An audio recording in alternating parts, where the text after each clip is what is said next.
Selamat datang di channel saya Serangga Gatal. Jangan lupa di subrek, like and share. Mimin doakan semoga kita sehat semua. Oke, kita mulai. Larut malam. Klan Cui, di loteng yang tertutup oleh kekuatan terlarang. Setelah mendengarkan apa yang dilihat dan didengar putrinya Cui Jingyan malam ini, Cui Chang'an tampak muram dan tidak yakin. Penatua ketiga adalah pengkhianat. Saya harus mengatakan, berita ini benar-benar tak terduga. Cui Chang'an. Cui Jingyan menatap ayahnya dengan khawatir, dan menghibur. Ayah, jangan marah, kata Su Gongxi. Mari kita berpura-pura tidak tahu apa-apa sekarang, agar tidak menakut-nakuti ular, dan Anda bisa menangkap mereka semua sekaligus. Setelah jeda, dia melanjutkan, terlebih lagi, cermin Minglei telah diperoleh oleh Su Gongxi, bahkan ketika festival Lentera datang, itu tidak akan mempengaruhi kekuatan Arai terlarang pelindung. Cui Chang'an tertegun sejenak, dan mau tidak mau melirik putrinya, dan segera berkata dengan lega, kamu gadis, kamu telah belajar untuk menghibur ayahmu, kamu benar-benar telah dewasa. Cui Jingyan berkata dengan sedikit malu, ini semua dipesan oleh Su Gongxi, aku baru saja menyampaikannya kepada ayahku. Cui Chang'an tersenyum dan berkata, kembalilah dan istirahat dulu, aku sudah tahu hal-hal ini. Cui Jingyan mengangguk, bangkit dan pergi. Bajingan-bajingan itu, apakah kamu benar-benar berpikir ayahmu tidak bisa hidup kembali?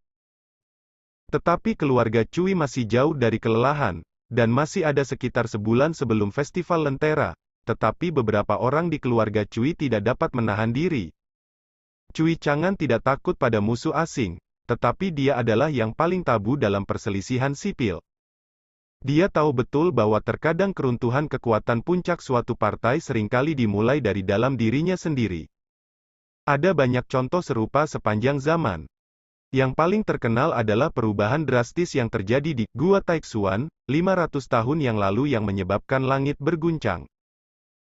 Pada akhirnya, meskipun Permaisuri King Tang, murid muda Master Pedang Xuanjun, mengatasi kekacauan, tetapi setelah pertempuran ini, Taixuan Dongtian telah terkoyak, jatuh dari dominasi hutan belantara besar ke titik rendah.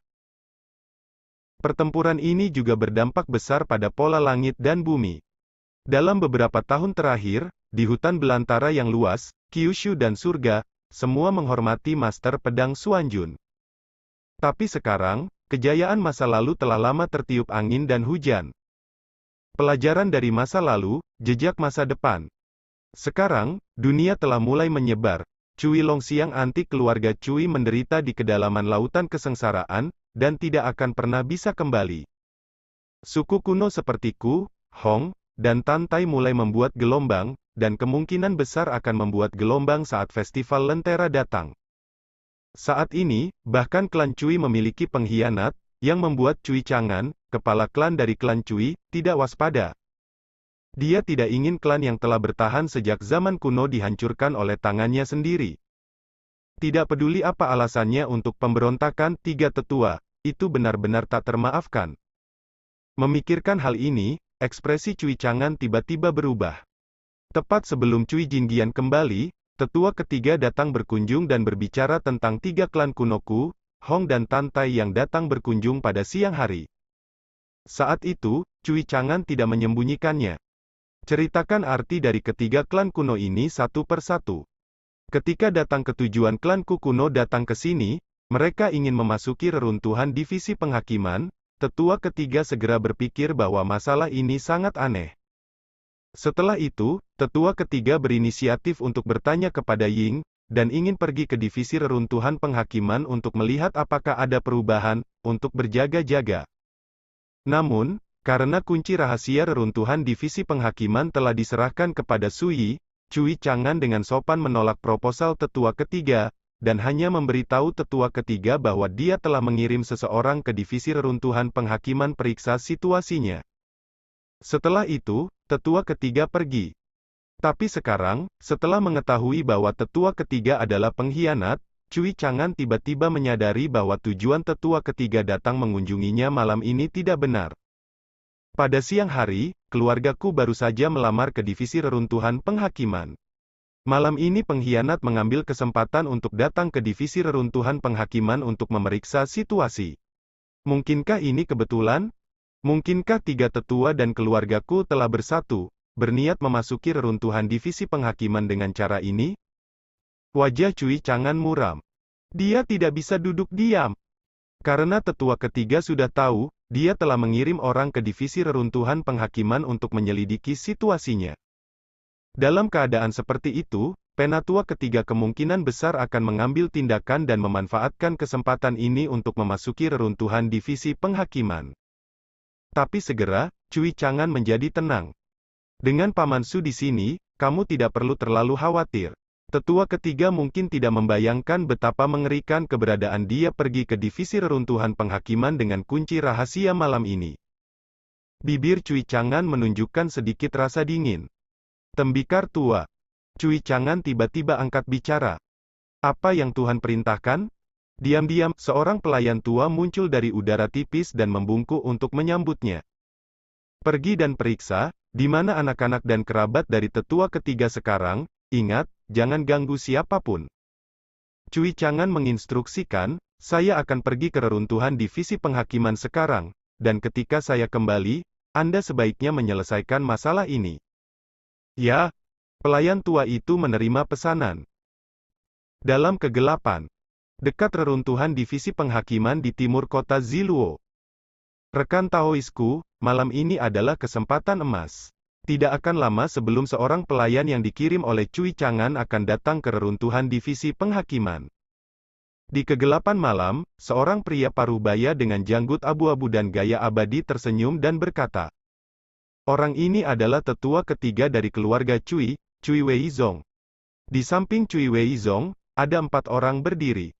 Pemimpin, mengenakan jubah kuning, dengan wajah seperti anak kecil dan rambut bangau, adalah lelaki tua berjubah kuning dari klan Ku kuno yang menjadi tamu di klan Cui hari ini.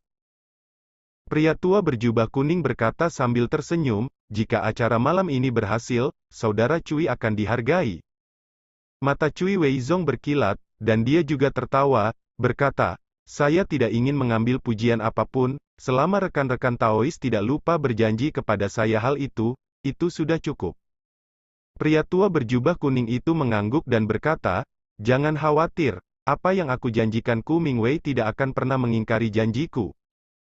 Cui Weizong melirik 2 pria dan 1 wanita, dan tiba-tiba berkata, saudaraku, Anda belum memperkenalkan identitas ketiga rekan Taois ini. Pria tua berjubah kuning, Ku Mingwei, berkata dengan penuh arti, identitas ketiga rekan Taois ini, Anda masih tidak senang mengetahuinya. Cui Weizong tercengang dan mengangguk. Dari awal hingga akhir, 2 pria dan 1 wanita itu berdiri di sana, mengabaikan percakapan antara Ku Mingwei dan Cui Weizong. Mata mereka menatap sebuah istana kuno yang berdiri di kejauhan di malam hari. Itu adalah reruntuhan divisi penghakiman.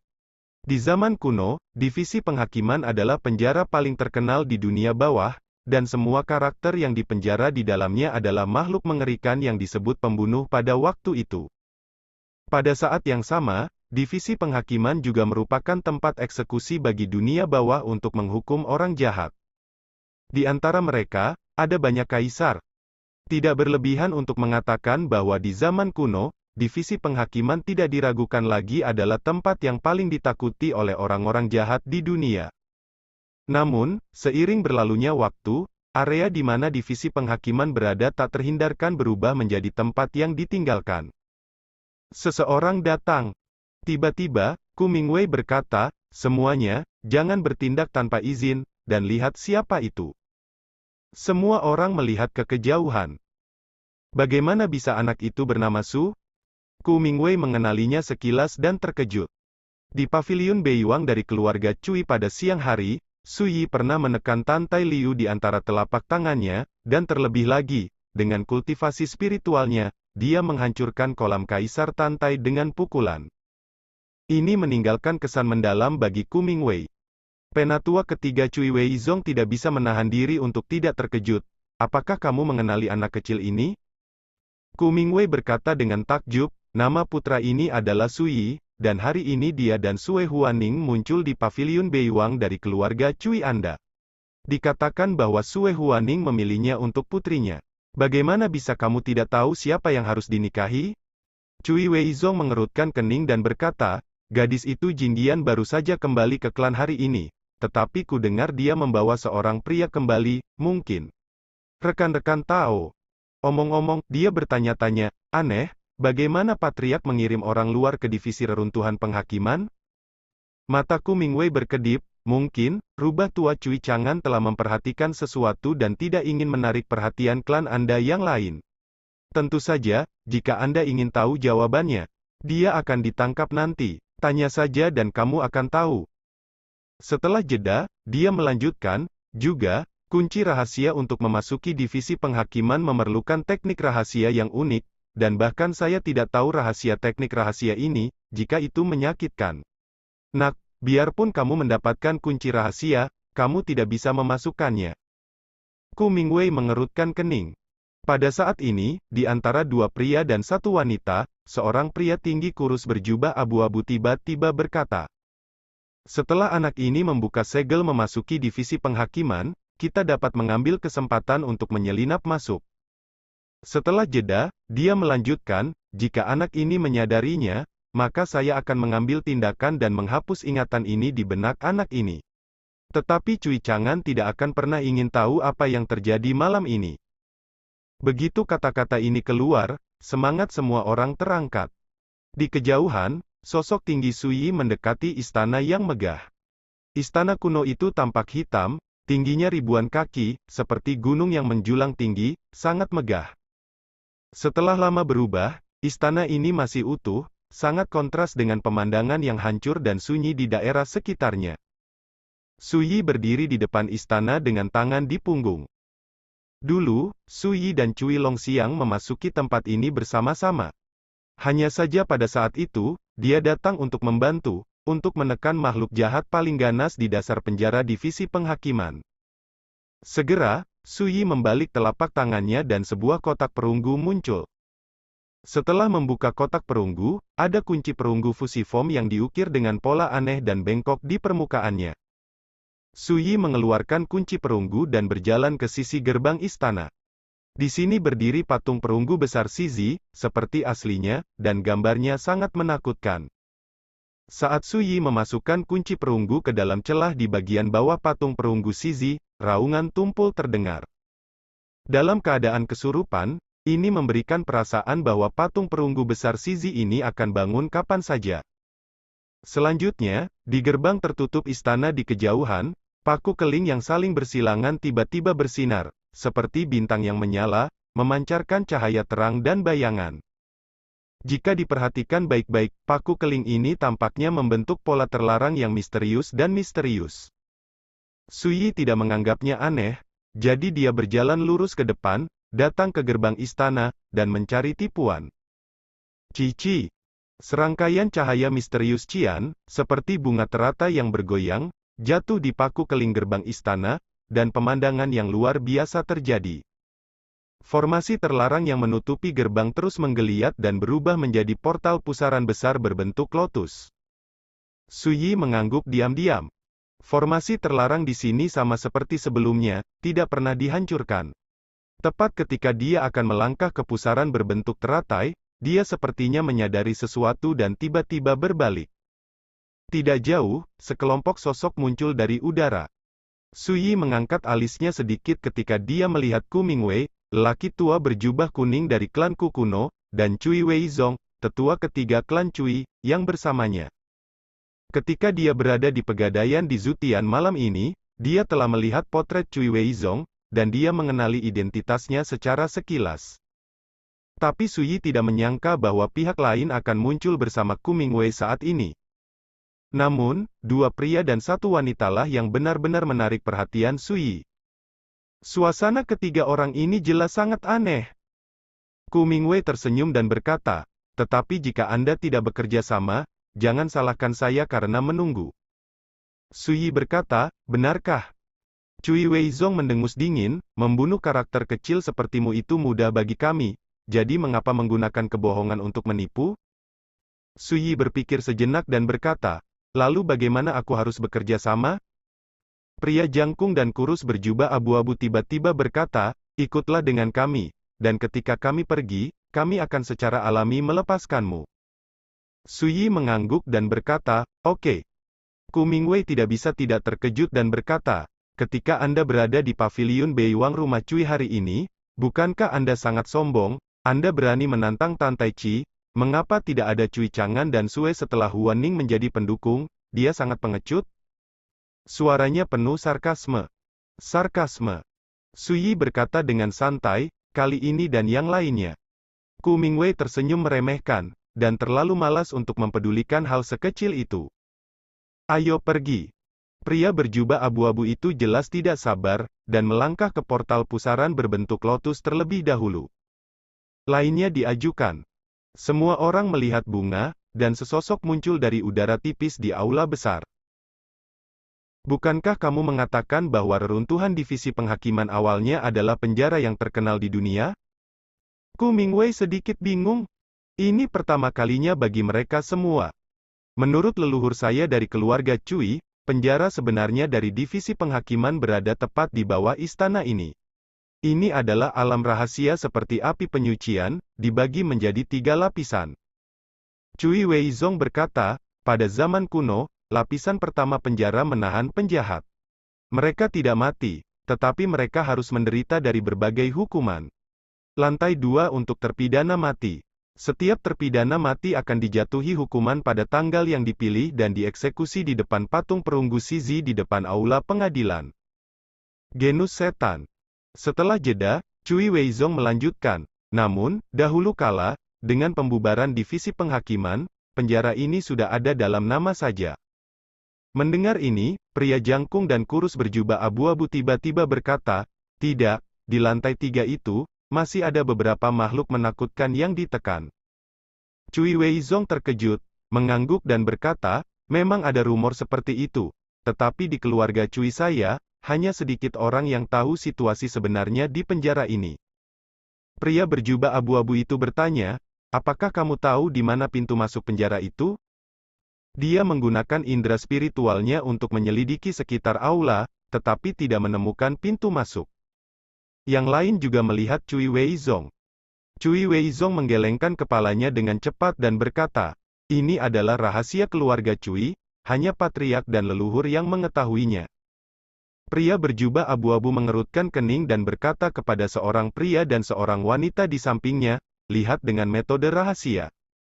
Ya, pria dan wanita itu memimpin dan bertindak. Pria itu mengenakan jubah binatang, dengan tulang tebal, membawa tombak Wanzang WWII, dan kekuatannya tak tertandingi. Keduanya menggunakan teknik rahasia untuk menjelajahi aula yang kosong dan sepi ini satu persatu. Suyi berdiri di sana, menonton dari pinggir lapangan. Setelah beberapa saat, pria kulit binatang dan wanita berjubah hitam kembali tanpa hasil, dan tidak menemukan pintu masuk. Pria berjubah abu-abu itu mengerutkan kening. Dia tiba-tiba memandang Suyi dan berkata, apa yang diminta Cui Chang'an untuk kamu lakukan di sini? Suyi berkata dengan santai, pergi dan lihat penjara ketiga. Semua orang terkejut. Ku Mingwei berkata dengan marah, yah, bajingan kecil, kamu tahu cara memasuki penjara, tetapi kamu tidak menjelaskannya dengan jujur, kamu benar-benar perlu membersihkan. Dia mengangkat tangan kanannya dan hendak menamparkan mulut Suyi, tetapi Cui Weizong segera menghentikannya.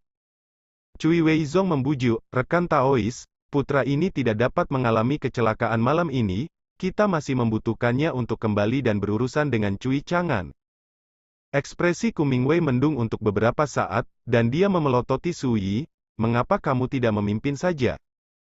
Di mata para kaisar ini, karakter seperti Suyi tidak diragukan lagi tidak berbeda dengan semut, dan itu tidak cukup untuk dilihat, jadi tentu saja Anda tidak perlu peduli sama sekali.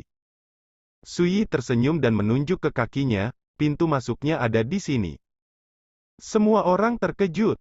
Melihat gerakan tangan Suyi, bunga teratai yang terjalin dengan cahaya tiba-tiba muncul di kehampaan. Saat kelopak bunga jatuh ke tanah, tanah hitam yang halus tiba-tiba menjadi seperti cermin ada gelombang riak. Dalam adegan ini, para kaisar diam-diam terkejut.